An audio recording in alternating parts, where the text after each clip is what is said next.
सखी सहेली कार्यक्रम सुनने वाली हमारी सभी सखियों, सभी श्रोताओं को संगीता श्रीवास्तव और बुआ का नमस्कार। नमस्कार। हाँ बुआ जी, देखिए कहीं कहीं बूंदाबांदी हो रही है, कहीं बहुत ज्यादा बारिश हो रही है। ये तो बात है बिल्कुल। हाँ, तो बिल्कुल संभलने की जरूरत है। ये बात तो है, मौसम जो है वो संभलने वाला है, संभालने वाला है, खुद को संभालने वाला है। और इसके संग संग ये भी मौसम है कि ये बताया जाए कि जब समय हो जाए तो कार्यक्रम का जो है विवरण बता दिया जाए। हाँ जी जी, बिल्कुल बिल्कुल।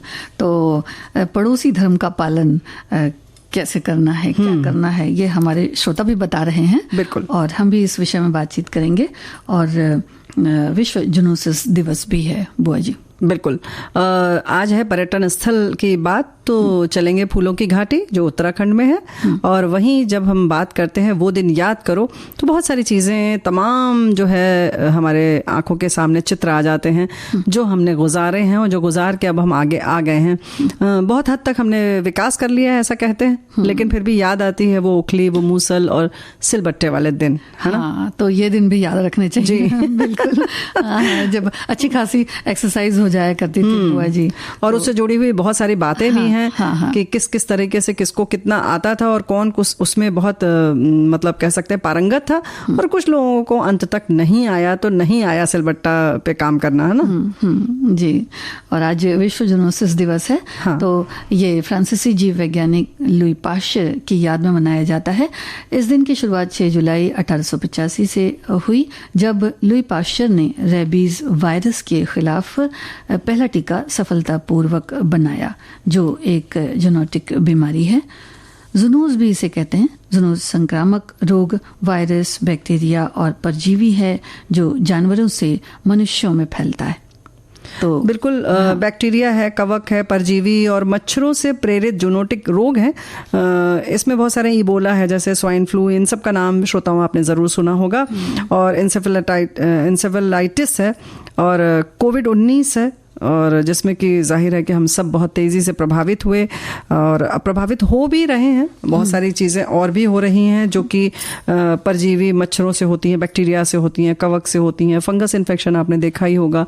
ऐसे पैरासाइट्स होते हैं जिन्हें परजीवी कहते हैं। तो ये चीज़ें हैं, और जिसके बारे में कि लुई पाश्चर ने खोज की और बताया कि किस किस तरीके से, मतलब उन्होंने फर्मेंटेशन के बारे में भी बताया कि कैसे फर्मेंटेशन होता है। तो उनका जन्मदिन है, इसीलिए आज विश्व जूनोसिस दिवस मनाया जा रहा है। हाँ। और ये जो बीमारियां हैं या इनसे जो सतर्कता बरतनी है, इस विषय पर भी आज का दिन जो है वो सोचने वाला है। बिल्कुल। तो जो साफ सफाई है, जो स्वच्छता है, उसकी पूरी तरह से कहते हैं कि उसका पालन करना चाहिए। हाथ पाँव और चेहरे की जहाँ तक बात है बुआ जी, क्योंकि जब हम लोग कहीं जाते हैं तो हम लोगों का चेहरा ही जो खुला रहता है, संपर्क में आता है। और हाथ पाँव जिसे जो है वो ज्यादा धूल से या किसी चीज को छूने वगैरह से जो इन्फेक्शन वगैरह होता है, तो हाथ पाँव, चेहरा, इस सब की स्वच्छता जो है उसे बरतनी चाहिए, और जहां तक हो सके कवर करके, ढक करके रखना चाहिए। तो बहुत सारी चीजें हैं, जैसे कि कटने पर तुरंत इलाज करवा लें। बिना इलाज के अगर आप रास्ते पर जा रहे हैं तो कुछ चीज़ें छोड़ें नहीं, तुरंत देखें।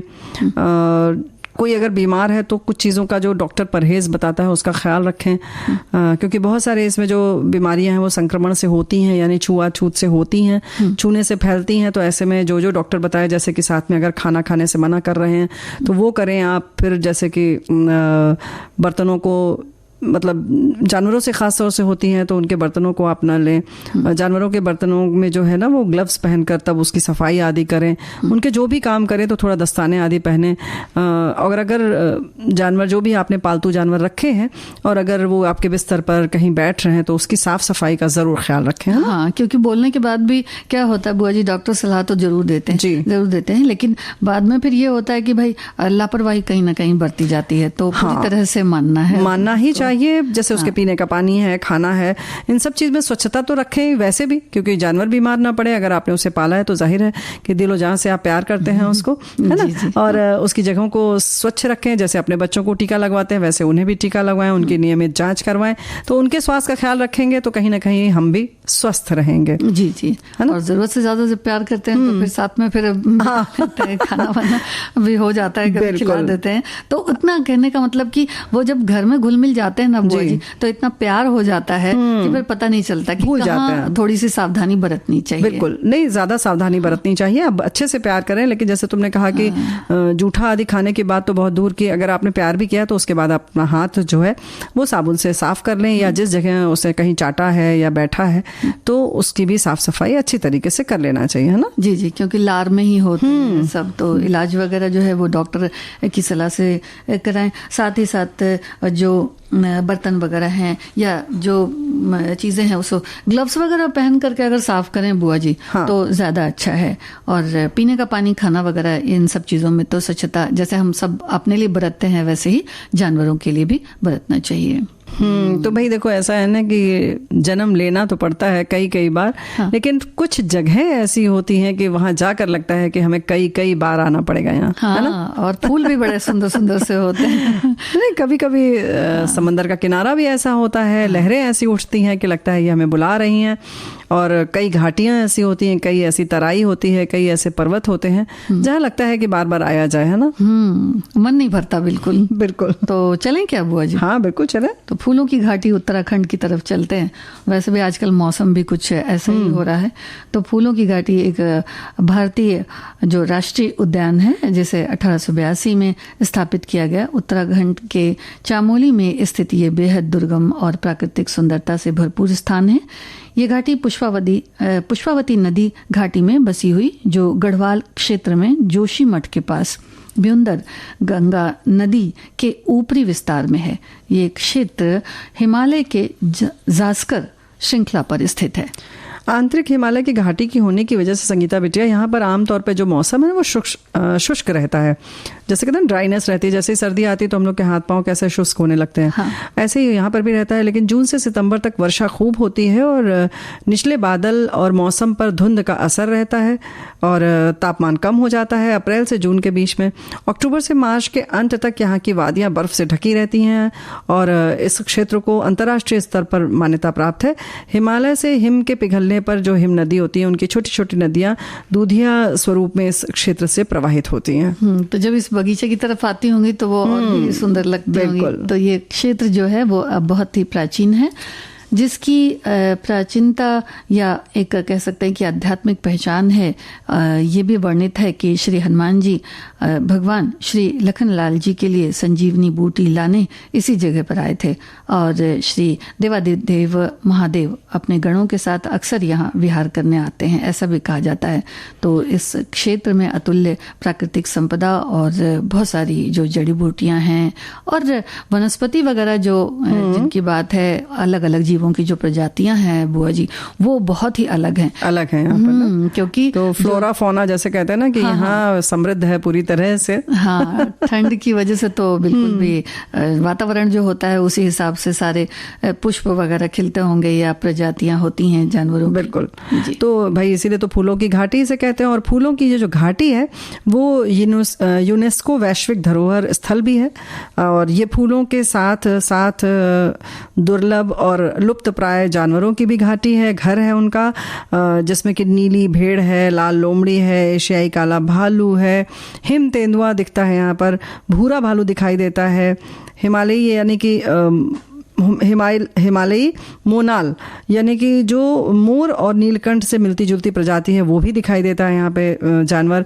इसके संग संग कस्तूरी मृग जो बड़ा दुर्लभ होता है वो भी यहाँ पर दिखाई देता है। तीतर और अन्य कुछ दुर्लभ जानवर भी यहाँ पर पाए जाते हैं। जो सबसे जो खूबसूरत सी होती होगी वो तो कस्तूरी वाला मृग बड़ा है, मिलता ही नहीं होगा ना। हाँ, बहुत सुंदर उसमें जो महक आती है ना, कहते हैं बुआ जी, वो बड़ी ही अलग सी होती है और वो खुद भी घूमता रहता है ना कि ये इतनी अच्छी सी महक कहाँ से आ रही है। कस्तूरी कुंडल बसे मृग ढूंढे जगमाई, है ना, ऐसे घटी घटी राम है दुनिया देखे नहीं जी। तो यहाँ की प्राकृतिक छटा और जो यहाँ की जो पहाड़ी इलाकों में उबड़ खाबड़ जमीन है बुआ जी, वो बर्फ से पूरी तरह से आच्छादित चोटियां यहाँ पर हैं, जिनकी जो प्रतिदिन कहें तो नई छटा सी होती है, बिखर जाती है।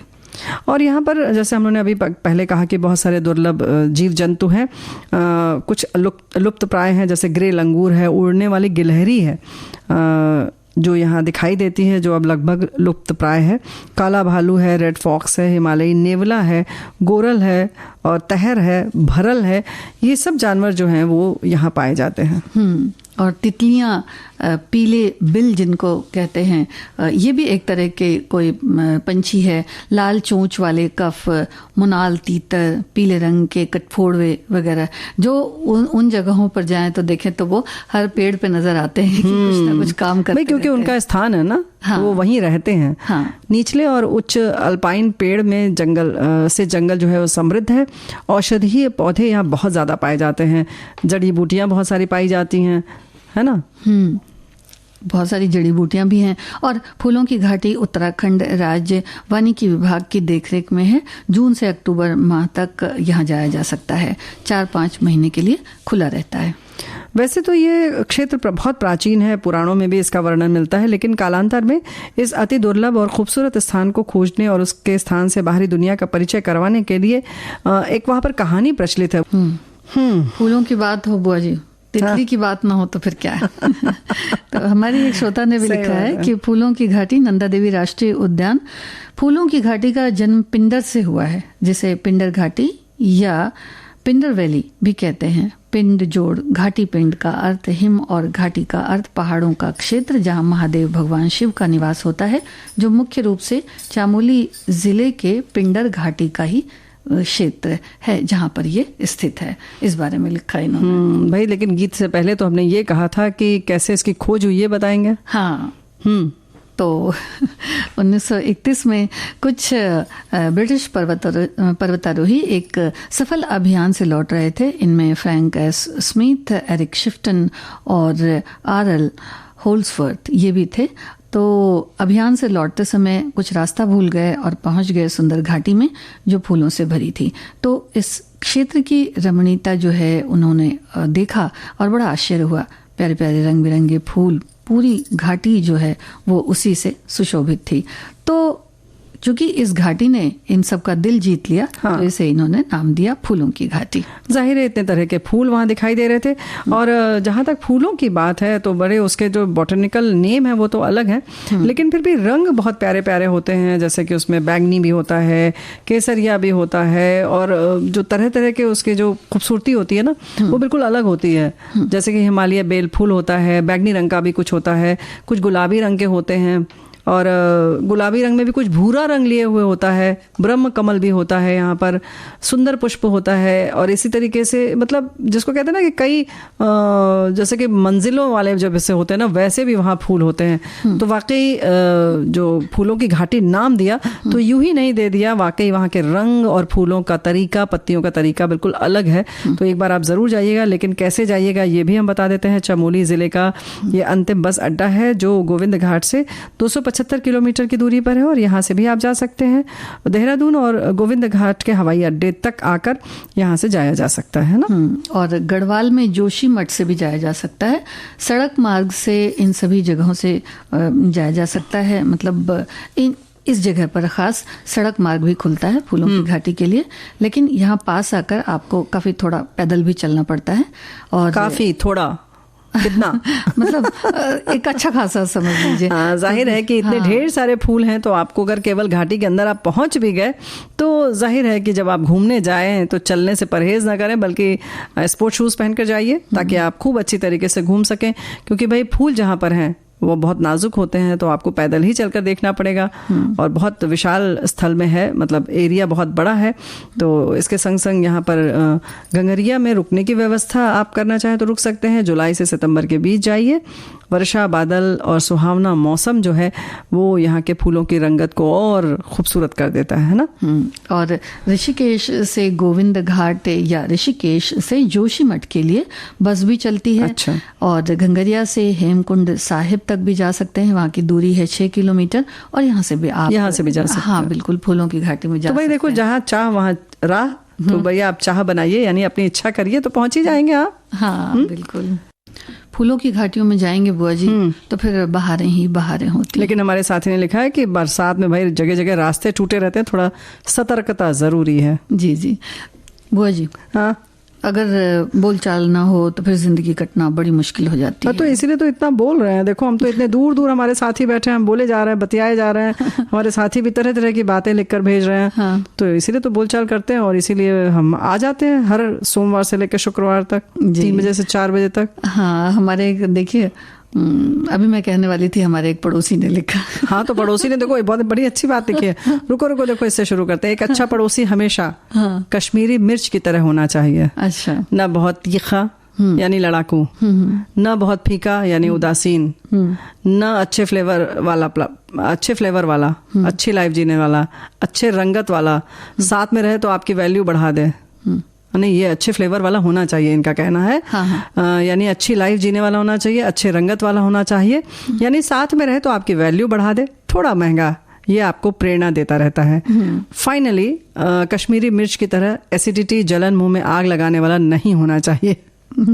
तो बहुत सुंदर बात है और ये वाकई परफेक्ट है एकदम। तो उसको कहना चाहिए ना कि सभी बातों को इन्होंने इसमें समेट लिया। हाँ, तो मतलब ये होता है बुआ जी, लोग परेशान रहते हैं कि भाई हमारे पड़ोस में देखो कोई नया आया है। हाँ। तो सबसे ज्यादा तो इसलिए परेशान रहते हैं पड़ोसी हमारे नए आए भाई कैसे होंगे। तो ये लोग ये मतलब इस बारे में खासी चिंता रहती है। एक हमारे और श्रोता ने लिखा है कि पड़ोसी अच्छा मिल जाए तो जिंदगी खुशनुमा बन जाती है और एक दूसरे का सहारा होता है। पड़ोसी इतना विश्वास हो जाता है पड़ोसी पर कि घर की चाबी रखकर कहीं बाहर जा सकते हैं।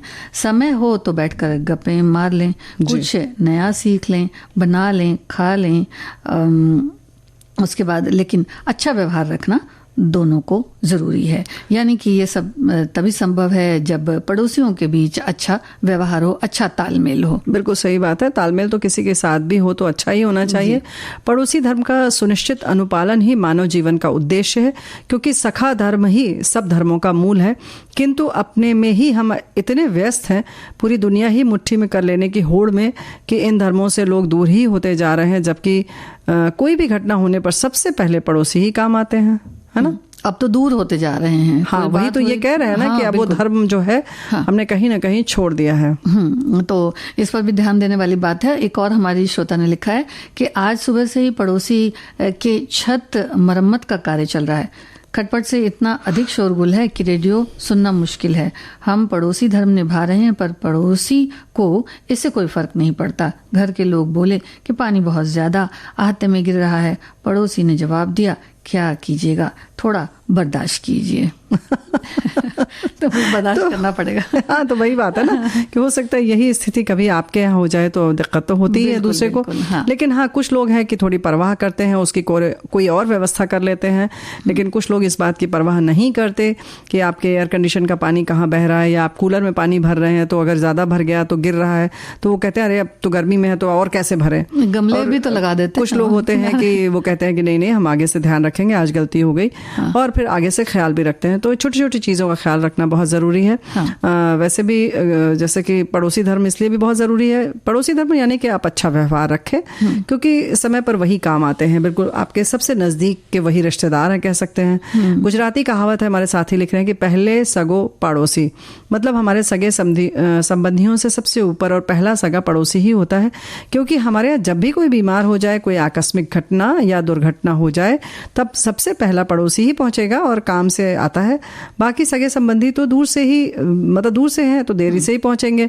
तो ये बात बिल्कुल सही है कि बहुत ज़रूरी है कि हम उनसे बनाकर चलें। जी, कई बार ऐसा भी होता है ना बुआ जी, कि कहीं बाहर जाना है। अब अगर उदाहरण ले लिया जाए, जैसे गैस का सिलेंडर है, घर में कोई नहीं है, अब वो आ गया तो लेना तो पड़ेगा ही पड़ेगा।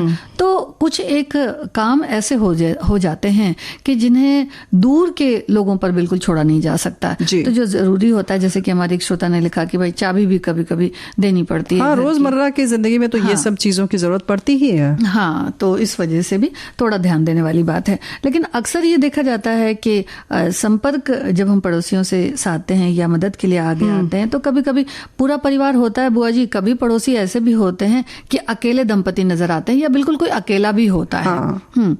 तो ऐसे में क्या जब हम बातचीत अगर करेंगे, कुछ लोग होते हैं जो बिल्कुल बातचीत नहीं करना चाहते, लेकिन बातचीत करना जरूरी होता है। भले 2 लोग हों, 1 लोग हों, कोई भी हो, कभी किसी पर कोई मुसीबत आए तो कम से कम, या नहीं तो कम से कम आते जाते तो कहते हैं कि भाई नमस्कार, दुआ सलाम वो होती रहनी चाहिए, जिससे बातचीत होती रहे और पता चलता रहे कि भाई घर में क्या स्थिति है, क्या नहीं है, कहीं क्या जरूरत तो नहीं है। और ये भी नहीं सोचना चाहिए कि अगले को ही जरूरत पड़ेगी, कभी हम लोगों को भी जरूरत पड़ सकती है। और अगर नहीं भी पड़े तो अगर मतलब बात तो है कि आप सौभाग्यशाली हैं कि आपको जरूरत नहीं पड़ रही है, तो क्यों ऐसा मनाइए कि आपको जरूरत पड़ी तो वो काम नहीं आए, या आपको जरूरत पड़ेगी कि नहीं, पता नहीं पड़ेगी, हमें तो नहीं पड़ेगी भाई, हम समृद्ध हैं तो हम क्यों मदद करने जाएं। तो ऐसा नहीं सोचना चाहिए। अच्छी बात है कि आपको वरदान मिला हुआ है कि आपको कोई दिक्कत नहीं है, लेकिन जिसको भी है अगर मदद की ज़रूरत है तो करना चाहिए, और ये संबंध बनाकर रखने पर ही होता है। हमारे साथी लिखते हैं कि पड़ोसी धर्म का पालन, अच्छा पड़ोस एक अचीवमेंट व आशीर्वाद के समान है। कुछ भी हो जाए ये संबंध बनाए रखना चाहिए। मेरे पड़ोस में सीनियर सिटीजन रहते हैं, उनके बेटे विदेश में हैं। मैं जब हर 7-8 दिन में बात करता हूँ तो उन्हें बड़ा सुकून रहता है, जो मैं उनके चेहरे पर पढ़ सकता हूँ सिर्फ बात करने से। मुझे भी अच्छा लगता है, उनको एक सहारा मिल रहा है। पड़ोसियों से बातें, इन्होंने ये लिखा है कि कुछ नए विचार आपसे जानेंगे। तो भाई आपके जो अनुभव हैं वही बहुत हैं। सभी कहीं ना कहीं पड़ोसी धर्म निभा रहे हैं। ऐसे ही होता है, चीज़ें हम ले लेते हैं पड़ोस में, आप आसपास में, ये तो हो गया मिलने मिलाने की बात, लेकिन ज़रूरत पड़ती है जैसे किसी भी चीज़ की, कुछ उपकरण हो सकता है, विद्युत वाले हों, आयरन है, मिक्सी है, पंखा टांगने के लिए स्टूल जो होता है वो तो बड़ा बहुत काम आता है, पेचकस है, प्लायर है, रिंच है, ऐसी चीजें हैं जो हैं वो बहुत जरूरत में काम आती हैं। मांग लिया फिर उसका देना भूल जाते हैं, है ना। लेकिन वो भी बहुत जरूरी है, नहीं तो उससे भी संबंध बिगड़ता ही है, और अक्सर ऐसा होता है कि बिगड़ ही जाता है। तो जितनी तैनाती से आपने मांगा है उतनी ही तैनाती से वापस कीजिए, और कभी अगर टूट गया है तो बता दीजिए या बनवा कर दीजिए, है ना। बिल्कुल बिल्कुल। और कभी कभी तो ऐसी चीज हम मांग लेते हैं कि पड़ोसी मना भी नहीं कर पाते, और अगर मना कर दिया तो हम बुरा मान जाते हैं। जैसे स्कूटर है मान लीजिए, या मोटरसाइकिल है, कोई वाहन है, या मिक्सी ही जैसी चीज है, तो आप मांगने गए और उन्होंने कहा नहीं हमें तो अभी काम है, तो आप बुरा मान जाते हैं। तो भाई बुरा मत मानिए, हो सकता है सचमुच उन्हें काम हो, या उससे उनके किसी काम में व्यवधान आ रहा हो, तो उसको वैसे ही ले। और बाकी अगर चीज़ों में आपका संबंध और उनका व्यवहार अच्छा है तो उनको देखें। एक आध चीज़ें अगर हैं तो उसे नज़रअंदाज कर लें और संबंध बनाए रखें। जी बुआ जी, देखिए बिल्कुल भी बेखबर नहीं है।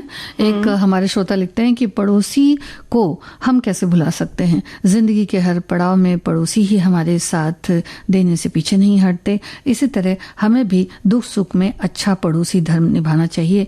मैंने फेसबुक द्वारा अपने बचपन के पड़ोसी को ढूंढ निकाला और उन दिनों की घटनाओं को याद कर खूब आनंद उठाया। तो क्या ये अच्छी बात है, क्योंकि बुआ जी देखिए होता यह है कि पड़ोसी भी बदलते रहते हैं। सच बात है। वैसे अगर देखा जाए तो घर में कोई छोटा काम हो या बड़ा काम हो, कुछ उत्सव हो, कुछ हो, तो पड़ोसी काम आते हैं। लेकिन हमारे एक साथी भाई बड़े दुखी भी हैं। कुछ इन्होंने उपमाएं भी दे डाली हैं कि कैसे रावण जैसे हो तो आपको क्या करना चाहिए। तो भाई ये तो अपना अपना अनुभव है, होता भी है, सब तरह के लोग होते हैं। कभी कभी हम भी तो उस तरीके का व्यवहार कर जाते हैं। जैसे एक ने लिखा है कि हम 8-10 दिन के लिए बाहर गए थे, पड़ोसी को चाबी देकर गए थे और कि पौधों में पानी डाल देना, लेकिन आए तो सूख गए थे पौधे। तो हो सकता है कि उनको उतनी रुचि न हो पौधों में, उन्होंने ध्यान न दिया हो। तो लेकिन जो उपकरणों की बात है वो नहीं देना चाहिए, ये बात तो सही है ना। बिल्कुल। जैसे कि पहले सिलबट्टे दे दिए आपने, उन्होंने सिल वापस कर दिया, बट्टा रख लिया, अब आप क्या करेंगे। तभी तो अपने देश में परंपरा है ना बुआ जी कि सिलबट्टा जो होता है उसको बिल्कुल साथ रखते हैं। हाँ रखते हैं, लेकिन अभी ले गए और रखते तो हैं, हम रखेंगे ना। पड़ोसी जब देंगे तो आपको एक देंगे ना। जैसे कि पेन दे दिया और ढक्कन नहीं देंगे तो सिलबट्टे और हाँ बिल्कुल होता है ना। इसीलिए कुछ लोग क्या करते हैं कि जिसको देते हैं वो ढक्कन अपने पास रख रख लेते हैं। तो कुछ कुछ चीज़ें हैं, लोग अपना अपना ख्याल रखते हैं। लेकिन सिलबट्टे और ओखली की जो हम बात करेंगे तो ये हमें लिख रहे हैं कि ये सभी चीज़ों का इस्तेमाल बहुत किया है। लोग याद कर रहे हैं अपनी माँ को, जब सिलबट्टे पर कुछ पीसते देखती थी तो मुझे भी शौक होता था, तो मेरी माँ मुझे भी कुछ पीसने को दे देती थी। इस तरह से मैंने सिलबट्टे पर चटनी मसाले पीसने सीख गई थी और बहुत शौक से काम करती थी। ऐसे ही ओखली मूसल का भी प्रयोग किया है। पापड़ बनाते समय आटे को कूटते थे हम लोग। तो ये अलग अलग, ये उड़द के पापड़ की बात कर रही हैं। अच्छा, हाँ, तो उड़द के जो मसाले वाले होते हैं उनको खूब कूटना पड़ता है, तब उसकी लोई को। हाँ बुआ जी, तो उसमें जो एक होता है ना, जैसे खुदाई करते हैं फिर उसमें डिजाइन बनाते हैं, तो उस हिसाब से वो डिजाइन नहीं होती है। हाँ, मतलब वो सिलबट्टे पे जो खुदाई करते हैं तभी वो पिसता है, हाँ। खुरदुरा हो जाता है तब वो पिसता है। तो वो भी एक हो जाता था ना कि भाई चलो अब जो है वो सिल कूटने वाले आएंगे, फिर इसको बनाएंगे, तभी फिर इसमें आगे काम चलेगा। उसको कूटना कहते थे। हाँ, तो वो सिल कूटने वाले भी बड़े अलग अलग होते हैं। सिल की बड़ी सारी यादें हैं। खरल, उखल, कहीं उकला कहते हैं मारवाड़ी में, कहीं मूसल भी कहते हैं, कहीं सोबीला कहते हैं बुआ जी, और सिलोट, सिलबट्टा, ये सारी चीजें जो है। सिलौटी भी कहते हैं। छोटी बड़ी भी होती है तो छोटी होती तो सिलौटी कह देते हैं। तो भाई ऐसा है कि इसीलिए तो हमारे साथी लिखते हैं कि ओखली और मूसल पर तो बहुत मुहावरा भी है। जब आदमी अन्य विकल्प के अभाव में किसी मुश्किल में फंस जाता है तब यही कहता है कि जब ओखली में सिर दे दिया तो मूसल से क्या डरना। तो ये भी होता है। और हमारे साथी ये भी लिख रहे हैं कि भाई सिलबट्टा तो सदियों से हमारे घर की शान रहा है। कई शगुन के कार्य सिलबट्टे से ही शुरू होते हैं। शादी, विवाह, नामकरण, दीपावली के समय एक दिन पूर्व चावल को भिगोकर दूसरे दिन सिलबट्टे पर महीन पीसकर अल्पना बनाई जाती है और ऐपण इसी से बनता है। विवाह में लगने वाले हल्दी को भी सिलबट्टे पर ही पीसा जाता है। हमारे यहाँ तो अभी भी सिलबट्टे की पूजा होती है, जिसको हर प्रयोग के बाद धोकर दीवार के सहारे तिरछा करके रखना आवश्यक है।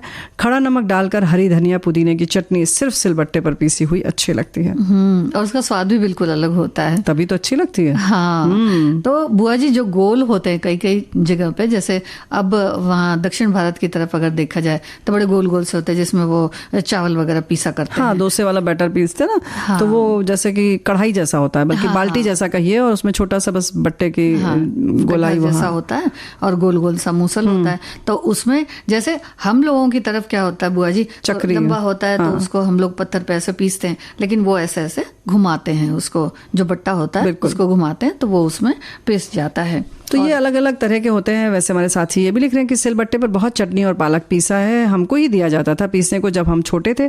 ससुराल में मिक्सी तो नहीं थी पहले, तो मसाला, दाल वगैरह सब इसमें ही पीसनी होती थी। तो बहुत सावधानी भी बरतनी होती थी बुआ जी। कभी कभी क्या होता था कि चटनी या कोई चीज पीसना है तो उसमें उंगली भी जाने का डर होता था, क्योंकि हाँ बिल्कुल भारी होता है ना उसका बट्टा, तो ऐसा भी हो सकता था। तो इस वजह से बड़ी सावधानी होती थी। अच्छा, ओखली जो होती थी वो भी अलग तरह की होती थी, जैसे कि लकड़ी वगैरह इसकी। तो ओखली जो है वो भी कई जगह पे बहुत अलग अलग है। घर में अगर उखल की बात की जाए या सिलबट्टे की बात की जाए, या जिसे कुचनी कहते हैं, है ना वो, या फिर आयुर्वेद में जो कहते हैं दवाइयां पीसने का, जो जड़ी बूटियां वगैरह पीसने का होता था, हमाम दस्ता। हाँ, तो वो भी उसी तरह हमाम दस्ता होता है। वो लोहे का होता है, कभी कभी पत्थर का होता है, नाव के आकार में होता है, गोल होता है। और खलबट्टा उसको भी बोलते हैं, खल्लड़ भी बोलते हैं उसको। तो उसमें भी उसको दरबरा करते हैं। जैसे उसमें खास तौर से अगर छोटे स्वरूप में देखें, बड़े में तो जाहिर है हरड़ वगैरह उसी में कूटा जाता है, लेकिन अगर छोटे स्वरूप में देखें तो इलायची वगैरह उसी में की जाती है। क्योंकि बहुत बड़े में आप सिलबट्टे पर ले जाएंगे तो अगर आपने 4 इलायची रखी तो वो कहीं गायब हो जाएगी। तो वो छोटे में करके उसको दरबरा करके पीस लिया जाता है जी। तो ऐसे ही बहुत सारी चीज़ें और भी हैं। ओखली, मूसल, सिलबट्टा। हमने सिलबट्टे पर मसाले पीसे थे। दादी ओखली में मिर्च कूटती थी और पत्थर की चक्की में दालें, ज्वार, गेहूं पीसती थी। साथ में भजन गाती थी। हम भी साथ हाथ बटाते थे। माँ भी दालें बनवाती थी 2 बोरे भर भर के, तो हम 2 बहनें मदद करती थी। आज ये चीज़ें बाबा ने दे दी किसी को, उन्होंने लिखा है कुछ लोगों को। मिक्सी आ गई ना बुआ जी? नहीं, किसी को जरूरत थी, उन्होंने दे दिया। अब जाहिर है कि कोई भी दाल वगैरह तो घर में नहीं पीसता है ना। हाँ, बिल्कुल बिल्कुल जी। तो भाई ओखली, सिलबट्टा, मूसल, चकली, ये सब हमारे बहुत सारे साथी ने अलग अलग चीज़ें याद कर रही हैं कि प्राचीन काल में महिलाएं कितना मेहनत करती थी। कभी भी व्यायाम आदि की ज़रूरत नहीं होती थी। जब से संसाधनों का प्रयोग बंद हुआ है, धीरे धीरे बहुत सारी बीमारियां ईजाद हो गई हैं। और ये भी लिख रहे हैं कि चटनी, मसाले, इन सब का स्वाद ही अलग होता था। अब तो शगुन के तौर पर सुंदर सुंदर बनाकर रखते हैं, है ना, लिखा है। क्योंकि भाई ज़रूरत तो पड़ती है चक्की, सिलबट्टे को धान दरेती में उपयोग करते हैं। हम लोग क्या भी जब ढोलक आदि धरते हैं तो उसके बाद वो जाता लेके चक्री लेके उसमें थोड़ा सा चना पीसा जाता है। तो वो शायद इसीलिए कि इन सब चीज़ों का महत्व हम आज भी समझें। और उसी को आगे हमारे एक साथी लिख रहे हैं कि सिलबट्टे की प्रथा बंद सी हो गई है, लेकिन अनेक घर में मैंने देखा है प्लेटफॉर्म में ही नल के पास सिल को लगवा देते हैं, जिससे वहीं पर मसाले और चटनी पीस ली जाए। सिलबट्टे पर पीसी चटनी मसाले का स्वाद अलग होता है। हल्दी का टुकड़ा और सहगा धनिया जो है भीग कर पीसते थे, पुराने लोग आज भी याद करते हैं। मिक्सी में चटनी पसंद नहीं करते हैं, फिर भी हम लोग खाते हैं। अच्छा, सिलबट्टे की जो चटनी होती थी हाँ, तुम भी यही कहोगे ना?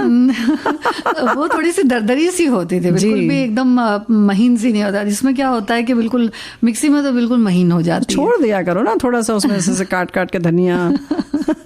फिर ऐसा नहीं हो पाता, फिर वो ज्यादा रह जाती है। हाँ, सही बात है। तो समझ में नहीं आता फिर इसे क्या किया जाए। हमारे एक श्रोता लिखते हैं कि ओखली मूसल और सिलबट्टे वाले दिन ये चीजें तो सभी घरों में अनिवार्य रूप से हुआ करती थी। उस जमाने में ये समय बचाने वाले रसोई के उपकरण नहीं हुआ करते थे। सच तो यह है कि ओखली मूसल और सिलबट्टे से हाथों का व्यायाम हो जाता था, साथ ही इनसे पिसी चीजें जैसे मसाले चटनी का स्वाद नष्ट नहीं होता था, बल्कि और बढ़ जाता था। तो आज मिक्सर ग्राइंडर ने इनकी जगह ले ली, जिससे खाद्य पदार्थों की रौनक और स्वाद खत्म हो गया। पालक की सब्जी के लिए पालक हुआ या धनिया पुदीने की चटनी पीसनी हो, सिलबट्टे से इनका मूल गुण और स्वाद बना रहता है। यही चीज मिक्सी में बनते ही हरा घोल बन जाती है, देखकर खाने की इच्छा भी मर जाती है। अब तो छोटे छोटे उखली मूसल और सिलबट्टों ने घरों में जगह बना ली है। हमारे यहाँ भी यह है चीजें पर जैसे शोपीस बन करके रह गई हैं। तो जो चीज है उसका अगर इस्तेमाल नहीं होगा तो फिर तो वैसे ही रह जाएगा। ये बात बिल्कुल सही है, लेकिन कुछ लोग सौभाग्यशाली हैं, लिख रहे हैं कि हमारे गाँव में सिलबट्टे पर ही मसाला आज भी पीसा जाता है बुआ जी। और ओखली मूसल की बात तो हम लोग बचपन में धान के चूरा और चावल निकालने के लिए ओखली में मूसल चलाए हुए हैं। माँ के साथ बहुत दिनों बाद घर में उपनयन संस्कार में बच्चों ने भी ओखली में चूरा कूटा है। और उसी का बदला हुआ थोड़ा सा स्वरूप नहीं होता था बुआ जी। जब देखिए दही से जब मथ करके उसे मथानी की तुम बात कर रही हो? हाँ, मथानी। तो मथानी एकदम अलग चीज है। हाँ, मगर उसी हिसाब से कुछ होती थी कि जिसमें पूरा सारा डाल दिया जाता था और उसके बाद फिर उसे मत दिया जाता था। कहीं कहीं ऐसा भी पढ़ने में आता है। और एक हमारी और श्रोता ने लिखा है कि आज सिलबट्टा ओखली की जगह मिक्सी ने ले ली है, मगर सिलबट्टे किचन में आज भी हैं। सिलबट्टे में पिसा हुआ मसाला चटनी इनका स्वाद जो होता है वो बहुत अलग होता है। तो स्वाद से तो सभी वाकिफ हैं। ये बात बिल्कुल सही है और हम सब वाकिफ हैं, लेकिन हाँ थोड़ा सा जैसे कि आप सभी बता रहे हैं कि छोटे छोटे अब आने लगे हैं, तो अब छोटे आने क्या लगे हैं, हमारी ज़रूरतें भी कम हो गई हैं। अब एक गड्डी जो हम धनिया लाते हैं वो छोटे सिलबट्टे पर पीसी जा सकती हैं। तो ऐसा नहीं है कि कोई भी चीज़ गायब हो गई है तो इसको फिर से हम जीवित कर सकते हैं। तो अगर मन है तो उसको जीवित कीजिए।